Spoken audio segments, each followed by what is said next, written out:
బెల్లంపల్లిలో year ending కృతజ్ఞత ఉజ్జీవ కూడికలు. మనందరం కూడా 50 రోజులు గడిపాము, అనేక మేలులు పొందాము. ఈ 3 days డిసెంబర్ 12, 13, 14 ఈ 3 దినాలు కూడా పరిశుద్ధాత్మ ఉజ్జీవం, ప్రార్థన శక్తి, నూతన సంవత్సరం కొరకు సిద్ధపాటు, దేవుని కృతజ్ఞత, అంతేకాక ప్రతి కార్యము మన పట్ల వింతైన కార్యములు దేవుడు చేయలాగున 3 దినాలు గడుపుటకు ఏ రాష్ట్రం నుండి, ఏ పట్టణం నుండి, ఏ గ్రామం నుండి అయినా బెల్లంపల్లి రావడానికి మీకు అన్ని ట్రైన్లు ఫెసిలిటీస్ ఉంటాయి. ఇక్కడ కూడా మంచి అకామిడేషను, ప్రార్థన, వర్తమానము, మంచి భోజనం అన్నీ కూడా మీకు ప్రిపేర్ అయి ఉంటాయి.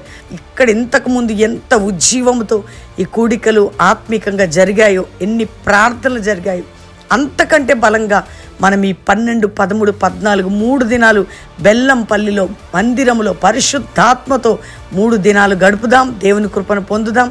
కొత్త సంవత్సరానికి సిద్ధపడదాం. పాత సంవత్సరానికి కృతజ్ఞత చెల్లిద్దాం. దేవుడు మీ అందరినీ కూడా నడిపించి దీవించునుగాక. Praise the lord.